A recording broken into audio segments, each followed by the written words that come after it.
السلام علیکم ناظرین، 3 میں آپ کو خوش آمدید۔ ہر طرف عمران خان کے خط کا چرچا ہے جو انہوں نے آرمی چیف کے نام لکھا ہے۔ خط کے مندرجات ہم نے کل ڈسکس کیے تھے، بڑی تفصیل کے ساتھ سامنے بھی آ چکے ہیں، اور اس خط کے اوپر رد عمل بھی سامنے آ چکا ہے سیکیورٹی ذرائع کا، اور یہ کہتے ہیں کہ بڑا زبردست قسم کا رد عمل ہے۔ وہ کہتے ہیں یہ خط ایک تو ہمیں ملا نہیں ہے، اور اگر ملا بھی تو ہمیں خط کو پڑھنے کا کوئی شوق نہیں ہے، یہ عمران خان جو ہے وہ ان کی ایک کوشش ہے۔ ایسا کیوں کہا گیا ہے اور یہ خط لکھا کیوں گیا ہے؟ سوال یہ ہے۔ اس سوال کا جواب آج اس ویڈیو کے اندر ہم ڈھونڈنے کی کوشش کریں گے، ساتھ ہی کچھ ہم 8 فروری کے حوالے سے بھی جو احتجاج کا پلان ہے اور کیسے یہ احتجاج مختلف ہوگا وہ بھی آپ کو بتائیں گے۔ تو زبیر صاحب، عمر صاحب، پہلے تو آپ کا بہت شکریہ سر، آپ تشریف لائے۔ مجھے یہ بتائیں کہ یہ خط لکھنے کی ضرورت کیوں پیش آئی؟ پہلے یہ بتائیں یہ خصوصی شکریہ آپ نے کیوں؟ یہ اسپیشل بتائیں کیونکہ لوگ یہ سمجھیں گے کہ آپ نے واقعی میں شکریہ ادا کیا، کیونکہ حالانکہ آپ لوگوں کو نے نہیں کمنٹ پتا کیا آپ تھا باریک کہ آپ 11 واردات ڈال بجے رہے آئیں گے ہیں، اور آپ 4:30 بجے آپ باریک واردات ڈال رہے ہیں جو منیف فاروق وغیرہ نے ڈالی ہے، میرے ساتھ بھی آپ وہی کر رہے ہیں، ایسا نہیں ہے۔ مدعے پہ آئیں۔ مس کمنٹ کیا ہے 11 بجے کا بول کے 4:30 اوور بجے۔ کمٹ، وہ ایک اور شخص نے بھی آج اوور کمٹ کیا تھا، اس کے ساتھ بہت چلیں چھوڑیں اس کو، آپ بتائیں خط لکھنے کی ضرورت کیوں پیش آئی اور اس خط کے اوپر رد عمل پھر تو دیکھتے ہیں، اس کو ڈسکس کرتے ہیں۔ دیکھیں ابھی وسیم ملک صاحب ایف سی آر والے انہوں نے بڑی زبردست بات کی، انہوں نے کہا جو یہ این آر او کی تاثر دے رہے ہیں نا، جو این آر او کرتا ہے وہ 50 روپے کا اسٹامپ لکھتا ہے، وہ خط نہیں لکھتا۔ تو یہ تو ایک اوپن لیٹر لکھ دیا ہے، اور یہ چارج شیٹ ہے، جس طرح کل سے مسلسل جب خط یہ سامنے نہیں بھی آیا تھا، کل بھی ہم نے یہ بات کی تھی، یہ کہ ایک چارج شیٹ ہے جس کے اوپر فوج کے اوپر یہ الزام لگایا گیا ہے عمران خان صاحب نے اپنے خط کے اندر کہ وہ ادارہ جو ہے ریاستی دہشت گردی میں ملوث ہے۔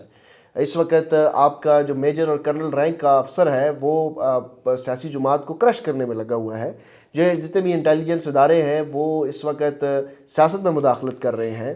اغوا کا الزام لگایا گیا ہے۔ اس سے پہلے مسنگ پرسنز کے جو لواحقین تھے وہ یہ کہتے تھے کہ پاکستان کی جو فوج ہے وہ اغوا میں ملوث ہے اور مسنگ پرسن کے پیچھے وہ ہے۔ اب تو ایک سابق وزیر اعظم یہ کہہ رہا ہے کہ ان کے کارکنان کو اغوا کیا گیا ہے، پھر وہ یہ کہہ رہے ہیں کہ ملٹری کورٹس کی تحویل میں اور جتنے بھی لوگوں کے اوپر تشدد کیا گیا ہے، پھر وہ یہ کہہ رہے ہیں کہ ہمارے گھروں کے اوپر چھاپے مارے جا رہے ہیں۔ دھاندلی کا سب سے بڑا، خیر دھاندلی تو ہمیشہ جب بھی انتخابات ہوتے ہیں یہ الزام لگتے ہیں، لیکن ایک سابق وزیر اعظم یہ الزام کبھی نہیں لگاتا کہ جس طرح یہ ساری چیزیں میں نے آپ کو گنوائی، اس میں یہ ساری چیزیں گنوانے کے بعد پھر عمران خان یہ کہتے ہیں کہ لسن، یہ ساری پرابلمز ہیں، اس سب کی وجہ سے فوج اور عوام کے درمیان نفرت ہے، ایک خلیج پیدا ہو رہا ہے، ملک کی معیشت تباہ ہو رہی ہے۔ ملک کو اگر بہتر کرنا ہے، ملک کی معیشت کو بہتر کرنا ہے، اس خلیج کو اگر ختم کرنا ہے، پالیسی کو تبدیل کریں، تو پالیسی کو تبدیل کرنا ہوگا، پیچھے ہٹنا ہوگا، آئینی حدود کے اندر رہنا ہوگا۔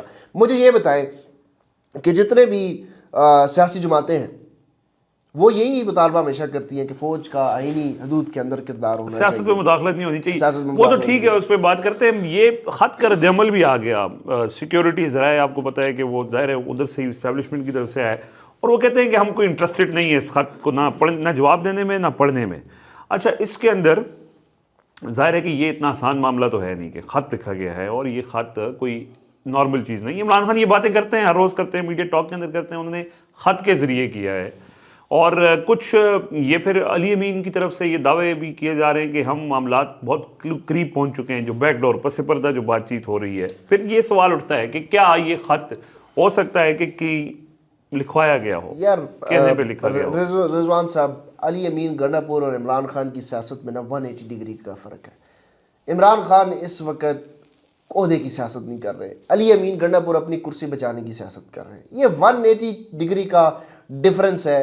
علی امین گنڈا پور وہی پرانی سیاست کر رہے ہیں جو کہ ماضی میں روایتی سیاستدانوں نے کی ہے، جس طریقے سے ڈیل کیا اور باہر آئے ہیں، اور وہ کہتے ہیں کہ جی عمران خان باہر بھی آ جائے کوئی فرق نہیں پڑے گا، عوام عمران خان کو قبول کرے گی، عوام جو ہے جو عمران خان کہے گا وہ عوام جو ہے آنکھیں بند کر لے گی۔ یہی بات تو فوج سے مس کیلکولیشن ہوئی ہے۔ جب 2022 میں عمران خان کی حکومت کو باہر پھینکا گیا تھا تو کیا تھا اسٹیبلشمنٹ یہی کہتی تھی نا کہ ماضی میں بھی ہم نے حکومتیں گرائی ہیں، عوام جو ہے ہمارے ساتھ کھڑی تھی، اور اس بار بھی ہم حکومت گرائیں گے، عوام ہمارے ساتھ کھڑی ہوگی۔ علی امین گنڈاپور اور جو مفاہمتی گروپ ہے وہ بھی یہ کہہ رہا ہے کہ ماضی میں بھی لوگوں نے ڈیلے کی ہے، اور اس وقت عمران خان کی مقبولیت ہے، جس طرح نواز شریف بھی ایک مقبول ترین لیڈر تھا 1998 میں 99 میں جب وہ نواز الیکشن شریف کو بھی یہ لگا کہ ڈیل کر وہ کے بھی میں یہ لگ رہا تھا کہ ڈیل کر کے باہر آؤں گا تو لوگ وہی مانیں گے، پھر 2013 میں آئے، پھر وہ لات لگی، پھر کہا جی ڈیل کر کے آؤں گا باہر۔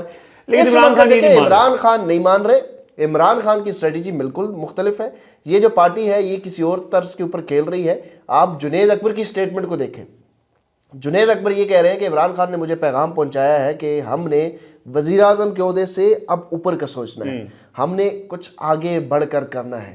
عمران خان جب آرمی چیف کو مخاطب کر کے یہ کہتے ہیں کہ تمہیں آئینی حدود کے اندر رہنا ہوگا تو ہی مین اٹ، وہ یہ چاہتے ہیں کہ فوج کا کردار جو ہے وہ آئینی حدود کے اندر رہے، وہ یہ کہتے ہیں کہ یہ ملک میرا ہے تو یہ فوج بھی میری ہے۔ تو اس کا ایک تاثر جو ہے نا وہ یہ لوگ بنانے کی کوشش کرتے ہیں جی وہی جو عمران خان سیم پیج۔ عمران 2022 سے پہلے والا عمران خان اور 2022 سے 5 اگست 2023 تک والا عمران خان مختلف ہے، اور پھر 5 اگست 2023 والا عمران خان اور آج کا 2025 والا عمران خان بالکل مختلف ہے۔ عمران خان فیصلہ کر چکے ہیں کہ انہوں نے پاور پالیٹکس نہیں کرنی، وہ کسی اور طرف جا رہے ہیں، وہ اس سسٹم کو تبدیل کرنے کی کوشش کر رہے ہیں۔ بہت سارے لوگ جو ہے جو دوسری طرف کا بیانیہ دیتے ہیں وہ کہتے ہیں جی یہ نہیں ہو سکے گا کہ اسٹیبلشمنٹ جو ہے وہ بیرکس میں نہیں جائے گی، آپ کو ساتھ چلنا پڑے گا، آپ کو ساتھ چلنا۔ اب پورا اب ٹریک ریکارڈ دیکھ لیں تو ٹھیک ہے، ہمیں بھی لگتا ہے کہ یہ شاید اتنی جلدی نہ ہو، لیکن یہ ایک پروسیس ہے، یہ پروسیس چلے گا، یہ 5 سال لگتے ہیں، تو پھر 10 عمران خان لگیں کو گے۔ کہیں نہیں اقتدار، وہ تو واپسی اور سر ان جیل کو سے باہر، اقتدار نہیں چاہیے، تو وہ جیل میں اقتدار رہیں گے۔ اگر ان کو چاہیے ہوتا تو 2024 کے انتخابات کے بعد پیپلز پارٹی کے ساتھ وہ تو وہ اب جیل میں اقتدار رہیں چاہیے۔ گے نیلسن منڈیلا کی طرف 15 20 25 سال، جب تک یہ گورنمنٹ جو ہے، یہ سسٹم جو ہے یہ پریشر سسٹین کر سکتی ہے، عمران خان جیل میں رہیں گے، اور جس دن یہ دیوار گرے گی، اب یہ تو اللہ کی ذات تک ہے نا کہ عمران خان ڈٹے ہوئے ہیں، کھڑے ہیں، وہ دروازے کے اوپر دستک دے رہے ہیں، دروازہ تو کھل ہے۔ عمر صاحب پریشر کا وہ کہہ رہے ہیں کہ پریشر سسٹین کر دینا، پریشر ادھر امریکہ سے سنا تھا کوئی گرینیل وغیرہ پریشر ڈالیں گے، ادھر سے کوئی پریشر آیا، عوام کا پریشر آپ نے دیکھا 26 نومبر ہوا، 4 اکتوبر ہوا، اب 8 فروری ہونے جا رہا ہے، اور 8 فروری کے بارے میں کہا یہ جا رہا ہے کہ 8 فروری مختلف ہوگا، اور پبلک پریشر کے ذریعے حکومت کے اوپر ایک دباؤ ڈلے گا اور پھر عمران خان کے لیے راستہ بنے گا۔ ٹھیک ہے سر، اس میں نا ایک تو جنوری، اب یہ فروری چل رہا ہے تو فروری 2025 ہے، آپ یاد کریں فروری 2022 اسی طرح پرائم منسٹر ہاؤس کے اندر معاملات چل رہے تھے، سب کچھ لگ رہا تھا، اپوزیشن کی طرف سے یہ آتا تھا کہ بھئی بس طریقہ عدم اعتماد آ رہی ہے، چیزیں ہو رہی ہیں، آرمی چیف آ رہے ہیں، واپس جا رہے ہیں، یہ فروری مارچ اپریل یہ سلسلہ چل رہا تھا۔ اس ٹائم پہ یہ لگتا تھا کہ بالکل فوج اور Imran Khan are on the same page, دنیا کی کوئی طاقت 2030-28 تک جو ہے نا عمران خان کو یہاں سے ہٹا نہیں سکتی۔ مجھے یاد آ گیا ایک پی ٹی آئی کے بندے کا نا، انہوں نے یوں کیا اور انہوں نے کہا اتنا تگڑا طاقت کا جو ہے نا وہ چل رہا ہے۔ دوسرا رضوان صاحب اس ٹائم پہ بھی بتانے کا مقصد یہ ہے کہ جب سچویشن چینج ہوئی تھی نا تو اس ٹائم بھی جو دکھ رہا تھا وہ تھا نہیں، اب بھی جو دکھ رہا ہے وہ ہے نہیں۔ عمران خان نے جو خط لکھا اس کے اوپر سب نے بات کی کہ یار یہ ہو گیا۔ ایک تو مجھے یہ لگتا ہے ذاتی طور پہ کہ پاکستان تحریک انصاف نے بڑی، اور خاص طور پہ عمران خان نے، یہ ہو سکتا ہے انہی کی ہو کہ ابھی جو خط ہے وہ ڈرافٹنگ پوزیشن میں ہے، ابھی وہ خط کہیں پوسٹ نہیں ہوا، ویسے ابھی پوسٹ ہونا تھا، ابھی پوسٹ ہوا نہیں ہے، لیکن آپ چیک کریں، لیکن خان صاحب نے یہ ڈائریکشن دے دی تھی کہ آپ یہ خط جو ہے وہ تحریر کر کے پوسٹ بھی کریں اور پبلک بھی کر دیں۔ اچھا اس کے کچھ پوائنٹس رضوان صاحب بتائے گئے ہیں نا، ابھی پورا متن تو نہیں بتایا گیا کیونکہ جو چیف جسٹس کو لکھا اس کے اوپر تو اتنے پیجز کے ساتھ 19 پیجز کے اوپر تو عمران خان نے پوری ڈیٹیل لکھی ہے، اور اس کے بعد پھر تصویریں، اور 369 پیجز کا وہ خط ہے، تو یہ بھی خط کوئی ایک پیج کا تو نہیں ہوگا نا، اس کے اوپر بھی ڈیٹیل ہوگی، چیزیں ہوں گی۔ اچھا ایک ڈیفرنس بھی ہے، بہت سارے لوگ اس پہ سوال بھی کرتے ہیں نا، جب سپریم کورٹ میں خط لکھا ہے جو چیف جسٹس کو، اب وہ چیف جسٹس آف پاکستان ہے، دوسری طرف آئینی عدالت کے سربراہ ہیں، ان کے سامنے جب درخواست جاتی ہے وہ ایک درخواست گزار کے طور پہ جاتی ہے، وہ اپنی گریونسز دیتے ہیں کہ یہ معاملات ہوئے، ہمارے ساتھ یہ ہوا، پوری تفصیل لیگلی بات ہوتی ہے، وہاں پہ سیاسی گفتگو تو نہیں ہوتی۔ وہ قاضی صاحب کہا کرتے تھے کہ ان کے سامنے سیاسی گفتگو نہ کریں، تو ان کی باقیات کے سامنے بھی سیاسی گفتگو نہیں ہوتی نا۔ تو دوسری طرف جو ہے وہ یہ کہا جا رہا ہے درخواست گزار کے طور پہ نہیں عمران خان، انہوں نے خط لکھا ہے یار، بتایا ہے، حالات بتائے ہیں نا، بطور سابق وزیر اعظم خط لکھ رہے ہیں آرمی چیف کو کہ یہ غلطیاں ہیں آپ کی، آپ اس کو درست کریں. چیف جسٹس کو یہ نہیں کہا کہ آپ اس کو درست کریں، کہ اس کے اوپر آپ تحقیقات کریں. چیف جسٹس کے سامنے استدعا ہے کیونکہ ان کا عہدہ ہے، اس عہدے کی ایک تقدس ہے، اس کے سامنے درخواست گزار کے طور پہ جاتے ہیں.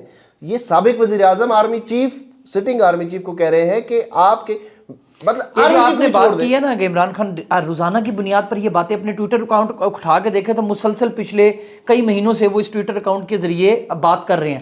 تو اگر یہ خط لکھا ہے تو خط میں انہوں نے آرمی چیف کو ڈائریکٹ مخاطب کر کے وہ غلطیاں اور نشاندہی کی ہیں جو فوج سے ہو رہی ہیں، جس کی وجہ سے ملک کو نقصان ہو رہا ہے. یہی ہے نا.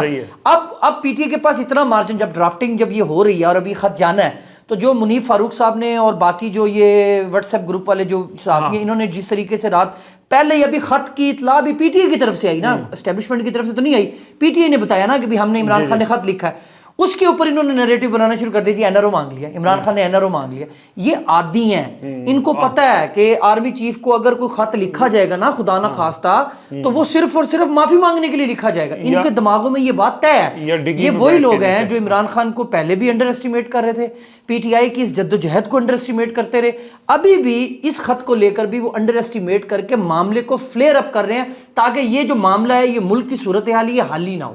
ٹھیک ہے، یہ نارکی رہے. لیکن خط ابھی سامنے آ جائے گا. انہوں نے تو چھپایا نہیں، عمران خان نے تو ملاقات بھی بیرسٹر گور کی سب کے سامنے رکھ دی.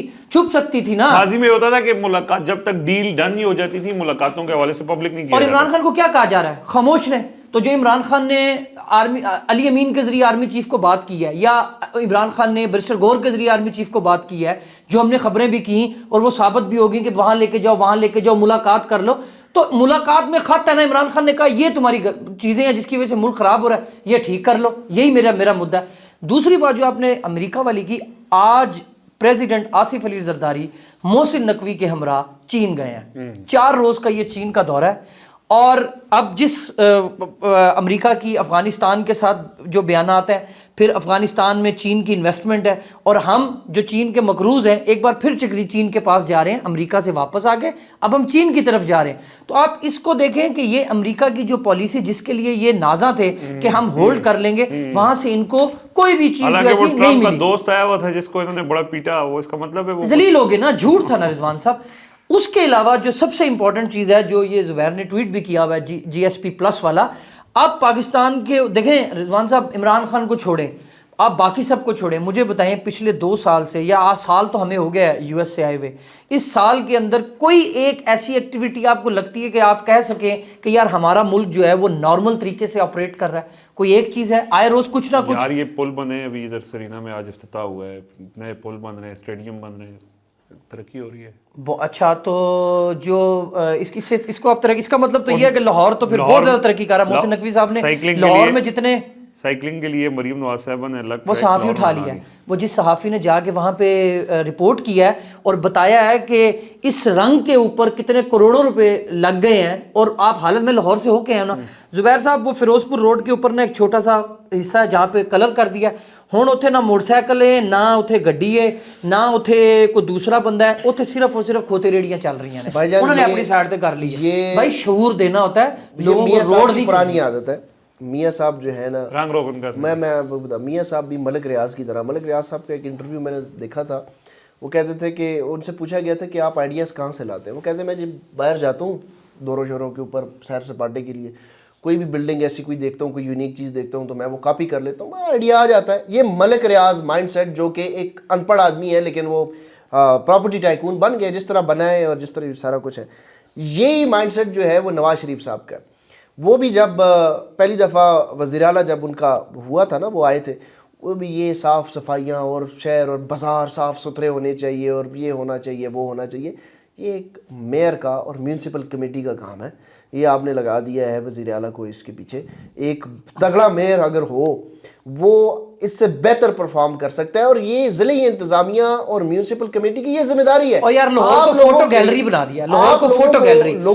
آپ چوک پہ کھڑے ہوں مریم نواز، آپ کسی سرکاری بلڈنگ تو کے ایک سامنے کھڑے ہو مریم نواز, تشہیر کا ہے آپ بل بورڈ کے سامنے جائیں مریم نواز, گاڑیوں آپ کسی چوک پہ کھڑے ہو جائیں مریم نواز, شہر میں گاڑیاں دوڑ رہی ہیں, اور جو رکشے ہیں ان کے اوپر بھی اپنی بل بورڈ جو ہیں وہ لگوا کے اور بتا رہے ہیں کہ جی ہم نے کیا کیا. لاہور تو اس ٹائم ایک فوٹو لائبریری لگتا ہے, ایک ایسی لائبریری جس پہ مریم نواز کے مختلف پچھلے 50 سال کے ان کے جو کارکردگی ہے اس کے حساب سے ان کے پوسٹرز جو ہیں وہ لگا رہے ہیں. تو حالت آپ دیکھیں نہ, وہاں پہ ٹریفک وارڈن ملتے ہیں, پولیس والوں کو آپ دیکھیں گاڑی کو کھڑا کر کے ڈائریکٹ پیسے مانگ رہے ہیں پولیس والے. یہ تو حالات ہیں وہاں پہ. دیکھیں آپ جو بنیادی ضروریات ہے نا وہ بھی پورا کرتے ہوئے اس کی بھی تشہیر کر رہے ہیں. یہ ہمارا المیہ ہے سوسائٹی کے اندر کہ ایک آپ کی بیسک نیسیسٹیز ہیں جو آپ کی ذمہ داری ہے, آپ نے دینی ہے اس شہری کو, وہ بھی دے کر آپ جو ہے اس کی احسان جتاتے ہیں کہ بھئی یہ کوئی آپ نے شریف خاندان کے خزانوں میں سے دے دیا, اسی ملک کا لوٹا ہوا پیسہ ہے. باہر جب جاتے تھے تو وہاں پہ جو بازار دیکھیں انہوں نے کاپی کرنے کی کوشش کی ہے. لوگوں کے ذہن جو ہے وہ بہت کھل لوگ چکے ٹیکس دیتے ہیں رضوان صاحب, لاہور کے لوگ ٹیکس, پاکستان کے لوگ ٹیکس دیتے ہیں, ان کا رائٹ ہے نا گلی جڑا گند پہ چکیا جائے, وہ گند چکنا والا بھی مریم نواز.